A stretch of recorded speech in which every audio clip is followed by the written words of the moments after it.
वस्सलातु वस्सलामु अला सय्यिदिल मुरसलीन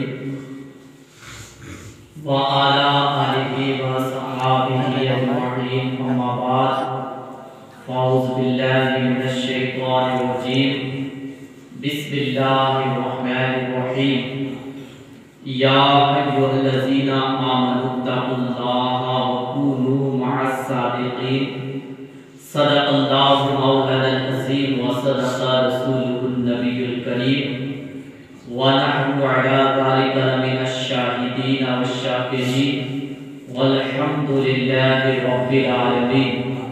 इन्नल्लाहा व मलाइकतहु युसल्लूना अलन नबी या अय्युहल्लज़ीना आमनू सल्लु अलैहि व सल्लिमू तस्लीमा। अल्लाहुम्मा सल्लि अला सय्यिदिना मौलाना मुहम्मद व बारिक वसल्लिम। सलातु वस्सलामु अलैका या रसूलल्लाह, सलातु वस्सलामु अलैका या हबीबल्लाह, सलातु वस्सलामु अलैका या नबी अल्लाह सल्लल्लाहु तआला अलैहि वसल्लम। अल्लाह ताला कुरान मुक़द्दस में इरशाद फरमाता है, ऐ ईमान वालों, अल्लाह से डरो और सच्चों के साथ हो जाओ। बिलखुसूस हम हुजूर गौसे पाक रज़ियल्लाहु ताला अन्हु को मानते हैं और हमने कई मरतबा हुजूर गौसे आज़म का जिक्र सुना और सुनते आ रहे हैं। लगभग 1 महीना होने वाला है। प्यारे आका सल्लल्लाहु ताला अलैहि वसल्लम के प्यारे दीवारों,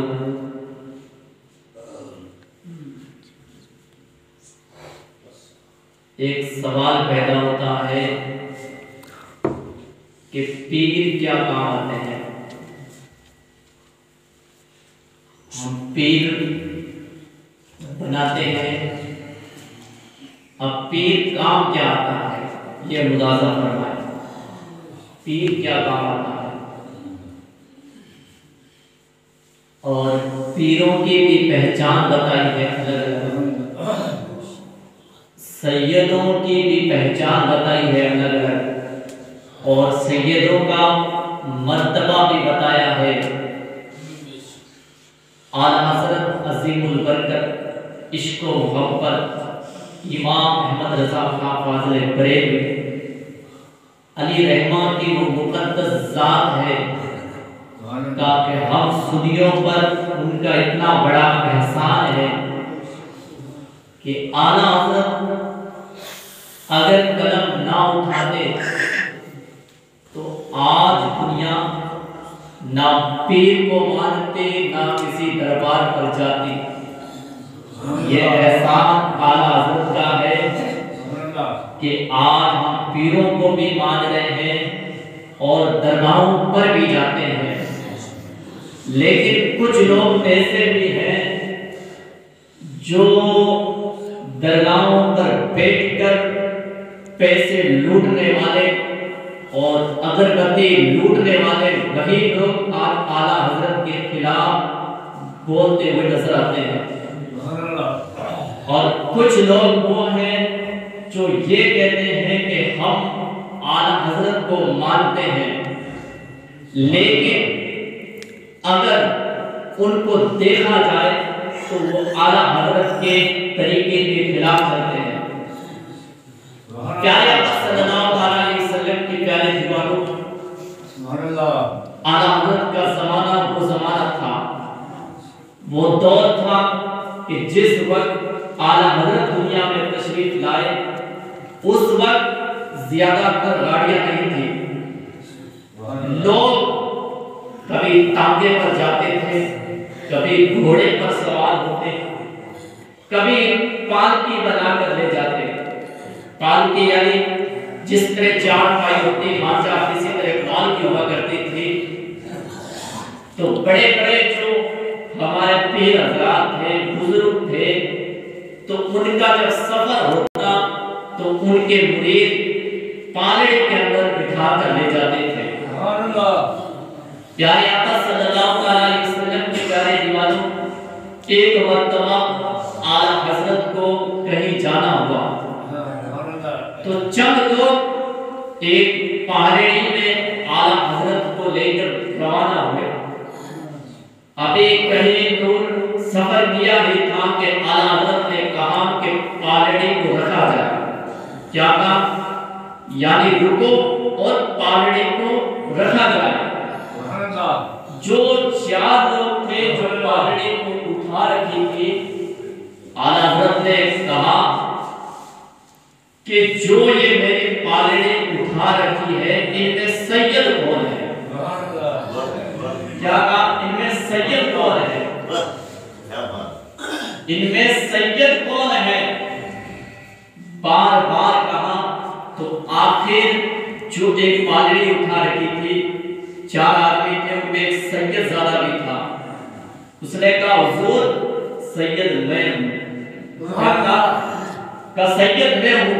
इतना कहना था कि आला हज़रत ने अपना कपड़ा सर से इमामा उतारा और उन जो सैयद था उनके कदमों में रख दिया और कहा सैयदजादे आप मुझे माफ करें, ये पालड़ी आपने उठाई, मुझे उठानी चाहिए आपके लिए, लेकिन आपने मेरे लिए पालड़ी उठाई है, मुझे माफ करें।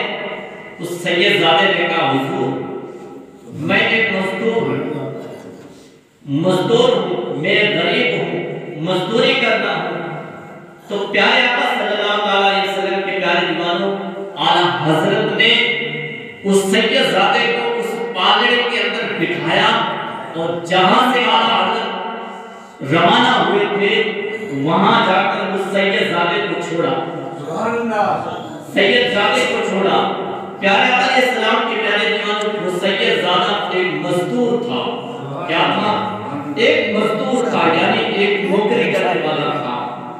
लेकिन आला हज़रत सैयदों से कितनी मोहब्बत करते थे कि इतना बड़ा मुहक्किक होने के बावजूद, इतना बड़ा मुजद्दिद होने के बावजूद, इतना बड़ा अल्लाह के वली होने के बावजूद एक सैयद का किस तरह अदब और एहतराम किया था आला हज़रत। लेकिन आज कुछ लोग हैं जो अपने आप को सैयद भी कहते हैं, जो अपने आप को पीर भी कहते हैं, जो अपने आप को आलिम भी कहते हैं और कहते हैं आला हज़रत के मानने वाले हैं। प्यारे आका इस्लाम के प्यारे दीवानों, मुजद्दिद तीनों मिल्लत आला हज़रत ने एक सैयद के लिए कितना बड़ा एहतराम किया था, कितना बड़ा अदब किया था। आज वही लोग आला हज़रत का नाम लेकर एक सैयदजादों पर लोग तानाकशी कर रहे हैं। तो प्यारे आका इस्लाम के प्यारे दीवानों, आला हज़रत की वो अजीम ज़ात है कि आज सैयदों पर भी उनका एहसान है। अगर आला हज़रत सैयदों के बारे में ना लिखते, ना अदब करते, तो दुनिया में कोई ऐसा शख्स ना होता जो सैयदों को अपने कंधों पर उठाता। प्यारे आका इस्लाम के प्यारे दीवानों, तो सैयद कहां का भी रहने वाला हो, चाहे हेड का सैयद हो, चाहे जामसर का हो, चाहे कुछोचा मुकद्दसा का हो, चाहे महाराजा शरीफ का हो सैयद हमारे सरों के ताज है। कहां का भी रहने वाला हो सैयद, कहां का भी रहने वाला हो, हमारे सरों के ताज है। प्यारे आका इस्लाम के प्यारे दीवानों, एक मजदूर की आला हज़रत ने इतना एहतराम किया था। अगर आला हज़रत के सामने अगर सैयद आलिम होता, फासिल होता, बड़ी होता, तो कितना एहतराम करते आला हज़रत, कितना एहतराम करते आला हज़रत। तो प्यारे आका इस्लाम के प्यारे दीवानों और 507 हेड के रहने वालों, मैं आपसे कहता हूँ, आपके पास कोई अगर पीर आए, सैयद आए और वो ये कहे कि फला इलाके का रहने वाला सैयद है, उसका एहतराम ना करो, तो मैं आपसे कहता हूँ उनके कहना ना मानना, बल्कि उनसे ये कहना तो सैयद है, हमारे सरों का ताज है, और सऊदी अरब का रहने वाला सैयद आ जाए वो भी हमारे सरों का ताज है। सैयद सब बराबर है, कोई छोटा बड़ा नहीं है। आज छोटे बड़े में लगे हुए हैं, सैयद मैं बड़ा हूँ, कोई कह रहा नहीं ये छोटा मैं बड़ा हूँ। मेरे प्यारे आका इस्लाम के प्यारे दीवान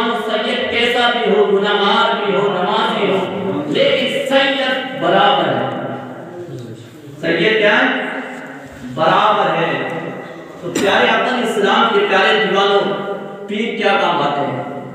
पीर कुछ तो काम आते हैं, पीर काम क्या आते हैं? आपको ले चलो शहर बुखारा के अंदर एक बुजुर्ग है जिनका नाम शेख शहाबुद्दीन बुखारी अली रहमान। बुखारे से निकलते हैं कि किसी बस्ती से गुजर हुआ, जोर का वक्त हुआ, बुजुर्ग के लिए पानी दिया और वुज़ू कर रहे थे तो लोग इकट्ठा हो गए कि अल्लाह के वली शेख शहाबुद्दीन बुखारी तशरीफ फरमा है। सब लोग इकट्ठा हो गए। रास्ता गुजर रहा था कि एक यहूदी की बेटी, एक यहूदी की लड़की गुजर रही थी। उसने देखा कि लोग बहुत इकट्ठा हुए, क्या मामला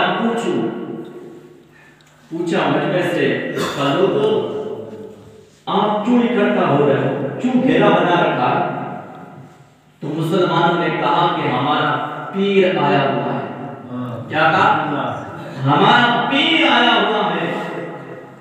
उस यहूदी की लड़की ने तो पीर क्या होता है, पीर होता क्या है? किसी से पूछा पीर होता क्या? आप बोलते हमारा पीर है, पीर होता क्या है? तो किसी ने कहा कि पीर होता क्या है, ये तो पीर से ही पूछ ले तू क्या है। क्या कहा कि जाकर पीर से पूछ ले। उस लड़की ने कहा क्या पीर जवाब दे देंगे, मुझसे बात करेंगे? तो हाँ जाओ आप पूछ लो। यहूदी की लड़की थी, गई हज़रत शेख शहाबुद्दीन बुखारी के पास, वुज़ू कर रहे थे। कहा बाबा आप पीर हो मुसलमानों के? कहा हाँ मैं मुसलमानों का पीर हूं। का पीर काम क्या आते हैं? पीर काम क्या आते हैं? शेख शहाबुद्दीन बुखारी ने कहा बेटी जहां कहां भी मुरीद मुसीबत में फंस जाए तो पीर को पुकारे तो पीर काम आता है। पीर को पुकारे तो पीर काम आता है। उस लड़के ने कहा बाबा मुझे भी मुरीद बना लो, मुझे भी मुरीद बना लो। कहा बेटी पहले मेरे नबी का कलमा पढ़ना होगा। क्या कहा? पहले मेरे नबी का कलमा पढ़ना होगा, फिर मैं अपने मुरीद में दाखिल करूंगा। लड़के ने कहा बाबा मुझे कलमा पढ़ाओ और मुरीद बना लो। हज़रत शेख शहाबुद्दीन बुखारी अली रहमान ने उसे कलमा पढ़वाया और मुरीद के अंदर दाखिल करा। तो प्यारे आका इस्लाम के प्यारे दीवानों मुरीद बन गए। इसकी शेख शहाबुद्दीन बुखारी दिल में ख्याल है कब मुसीबत कोई आएगी मैं पुकारूंगी और पीर काम आएगा। क्योंकि पीर ने कहा है कि मुसीबत में अगर फंस जाए तो पीर को पुकारे तो पीर काम आता है। और जो यहूदी वो लड़की थी एक मुलाजिम थी बादशाह की, यानी नौकरानी थी बादशाह की। चली गई, काम शुरू कर दिया नौकरानी वाला। अल्लाह ने इतनी बरकतें अता फरमाई कि पहले तो छोटी नौकरी थी, अब बड़ी नौकरी लगी उसकी। अब सब जो नौकरानी थी सब नीचे और सबसे बड़ी नौकरानी वही लड़की। तो सब औरतों ने देखा, नौकरानियों ने देखा ये कल की लड़की और आज किस बड़े पद पर चली गई। जलने लगी, जलन शुरू हो गई। आज के लोगों की जलन होती है, किसी के पास 100 पैसा आ जाए 50 वाला कहता है इसके पास 100 पैसा कैसे आ गया। किसी की इज्जत ज्यादा होने लग जाए, कम वाला कहता है इसकी इज्जत ज्यादा कैसे हो जाएगी। हर जगह चाहे सैयद क्यों ना हो, सैयद कहता है इनके एहतराम हो रहा, हमारा एहतराम क्यों नहीं हो रहा। बुक्स में लोग डूबे हुए हैं। इसी तरह वो लड़की थी बड़ी नौकरी पे चले गए, जो साथ में नौकरानियां थी बुक्स शुरू हो गया, ये बड़ी सीट पर कैसे चलेगी, इनको बड़ा मर्तबा कैसे मिल गया। तो जो नौकरानियां थी नीचे वाले, उन्होंने कहा किसी को किसी तरह फंसाया जाए। उस लड़की पर चोरी का इल्जाम लगाया गया और बादशाह के पास ये पैगाम भेजा कि जो तेरे दरबार में सबसे बड़ी जो नौकरानी है, जिसका पद सबसे बड़ा है, इसने ही तेरे दरबार में चोरी की। जब उस लड़की को बुलाया गया, बादशाह के दरबार में सब औरतें थी, नौकरानियां थी।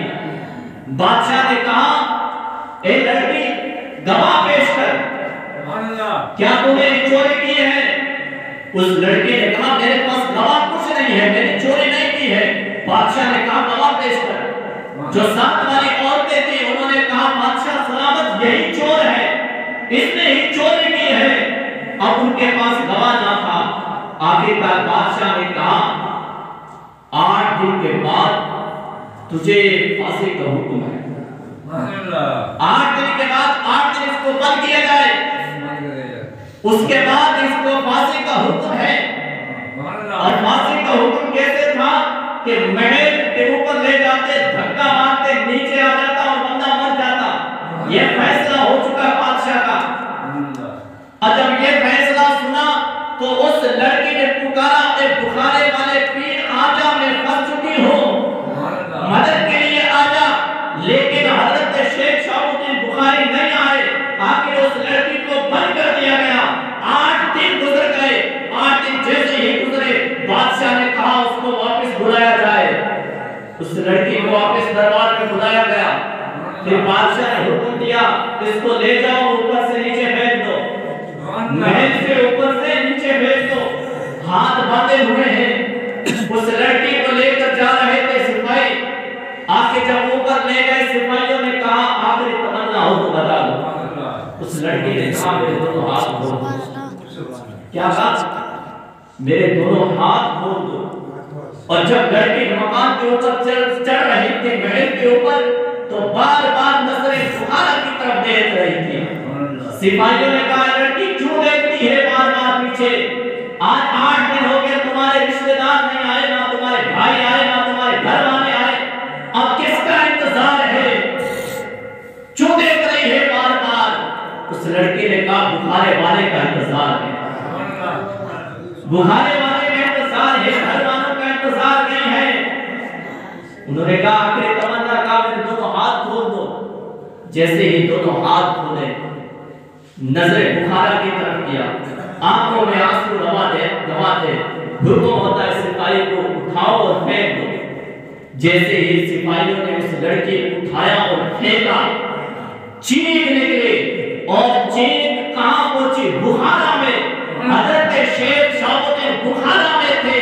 जैसे ही चीख पहुंचती है और वो लड़की जैसे जमीन पर जा रही थी, शेख शहाबुद्दीन बुखारी आते हैं और अपनी गोदी में उठा लेते हैं।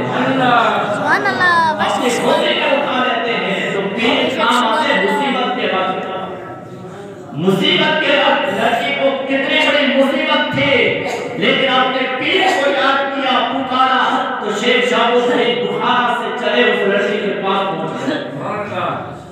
ये पीर काम आते हैं। प्यारे आका इस्लाम की प्यारे दीवारों, आजकल देखा जाए ना, बात दोनों तरफ में बुरी ना लगे तो माफ, बुरी लगे तो माफ करना। यही हाल मुरीदों का, यही पीरों का। इसी तरह मुरीद कर रहे, इसी तरह पीर हो गए, दोनों के डबले खराब चल रही है। प्यारे आका इस्लाम के प्यारे दीवानों, अगर मुरीद देखना है तो ख्वाजा बख्तियार काकी को देखो, और पीर देखना है तो वहीद नवाज को देखो। दिल्ली की सरजमीन है और हजरत ख्वाजा बख्तियार काकी, वहां जो दिल्ली के बादशाह अल्तमश थे, उनके साथ में बैठा करते थे तख्त पर। तो दिल्ली के अंदर भी लोग थे बड़े बड़े, और बुक्स हसद पैदा हुआ कि ये फकीर बादशाह के साथ में बैठता है। किसी तरह करेंगे इस फकीर को बादशाह के दरबार से निकलवाया जाए, इज्जत, इसकी इज्जत खत्म की जाए। हासिल थे, एक औरत थी, बदकार, बच्चा पैदा होने वाला था। लोगों ने कहा, भाई कि ये जो बाबा है हजरत बख्तियार काकी, जो बादशाह के साथ में रहते हैं, कि इस पर तोहमत लगानी है और बादशाह के दरबार में जाकर तोहमत लगानी है कि ये जो तेरे साथ में फकीर है ख्वाजा बख्तियार काकी, जिसका इतना एहतराम और अदब किया जाता है, इसने मुझसे बदकारी की, जिना किया। कितनी बड़ी बदकारी, जिना किया है मुझसे, तोहमत लगाई जा रही है। और पैसों के लालच में कहा हाँ ठीक है, ये तो कोई बात नहीं है।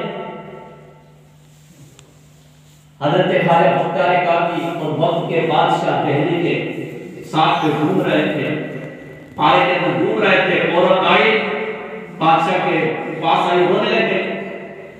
बादशाह ने पूछा माई क्या बात है, क्यों रो रही हो? औरत ने कहा ए वक्त के बादशाह सलामत, जो तेरे साथ में जो फकीर फिरता है ना, इस फकीर ने मुझसे जिना किया है और मेरे पेट के अंदर बच्चा है वो किसी का है। जब इतना कहा ना तो वक्त के बादशाह ने हजरत ख्वाजा बख्तियार काकी की तरफ नजर उठाई। उस वक्त हजरत ख्वाजा बख्तियार काकी की तरफ जब नजर उठाई तो हजरत ख्वाजा बख्तियार काकी ने आंखें बंद की और गरीब नवाज की बारगाह में फरियाद की, हे मेरे पीरो मुर्शिद, आज मैं फंस चुका हूं, आज मैं फंस चुका हूं। दिल्ली के अंदर कहना पड़ चुका है कि ये तो बादशाह जो फकीर बन रहा है, ये बदकार है, बदकार औरत के साथ इसने जिना किया है। प्यारे अफजल इस्लाम के प्यारे दीवानों, बादशाह ने कहा इसका फैसला मेरे दरबार में होगा। दरबार में गए, सब इकट्ठा है, तमाशा देखने वाले भी है, तोहमत लगाने वाले भी है, सब इकट्ठा।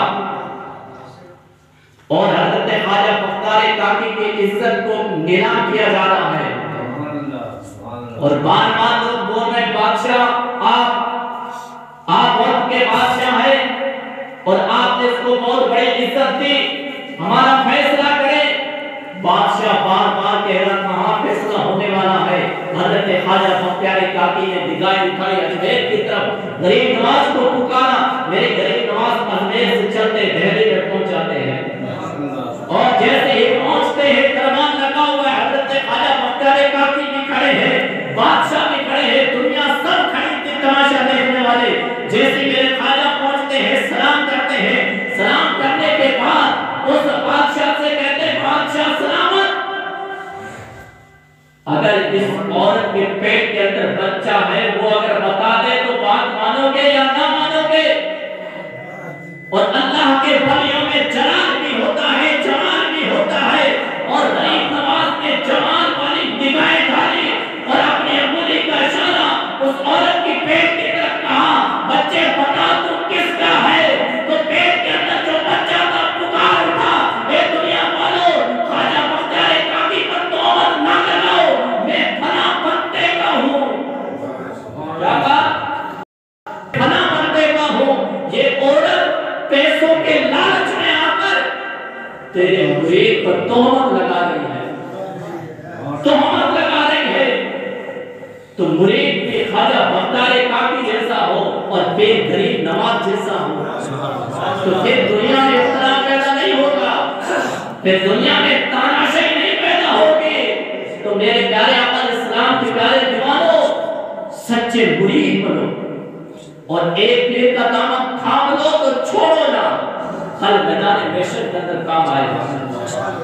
बीच में छोड़ दिया तो ऊपर सिरात बहुत तेज है, बताया जाता है कि बार से भी बारिक होती है, तलवार से तेज उस पुल पार होना पड़ेगा।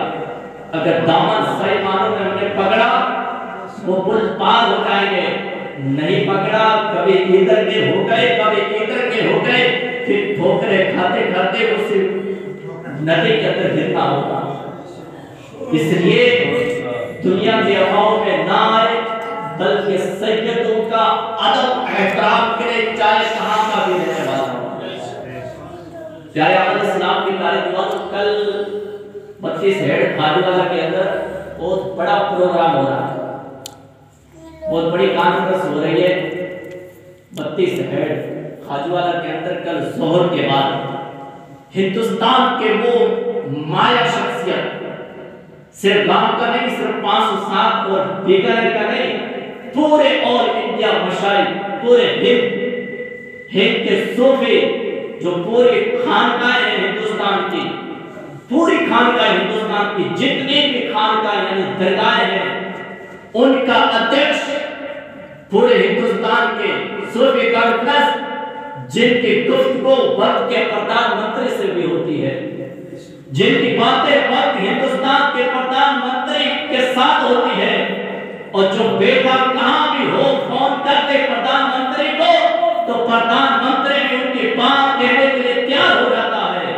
वो हिंदुस्तान की इतनी माया शख्सियत जिन्हें लोग हुजूर सरकारे कला के साथ जाते, और हुजूर सरकारे कला कौन थे आपको पता है? वो एक अल्लाह के वली थे, इतने बड़े अल्लाह के वली थे। मैंने अभी 4 दिन पहले किसी से सुना था कि हजरत सरकारे कला हनुमानगढ़ की तरफ जा रहे थे, तो मगरिब का वक्त आ गया। हुजूर सरकार कला ने अपने मुरीदों से कहा गाड़ी रोको नमाज पढ़नी है। क्या कहा? गाड़ी रोको नमाज पढ़नी है। मुरीदों ने कहा हुजूर गांव पास में आने वाला है, वहां आराम से मस्जिद में जाकर नमाज पढ़ेंगे। कहा अच्छा चलो ठीक है कोई बात नहीं। इतना काम गाड़ी बंद हो गई, इतना काम गाड़ी बंद हो गई। हुजूर सरकार कला नीचे उतरते, मुसल्ला उठाते हैं और नमाज पढ़ते हैं। नमाज पढ़ने के बाद में आगे गाड़ी पर बैठते, ड्राइवर से कहते गाड़ी स्टार्ट करो। कहा हुजूर गाड़ी स्टार्ट नहीं हो रही, खराब हो गई, अब मिस्त्री बुलाना पड़ेगा। हुजूर सरकार कला ने कहा एक मरतबा चाबी तो लगाओ। जैसे उस ड्राइवर के चाबी लगाई गाड़ी स्टार्ट,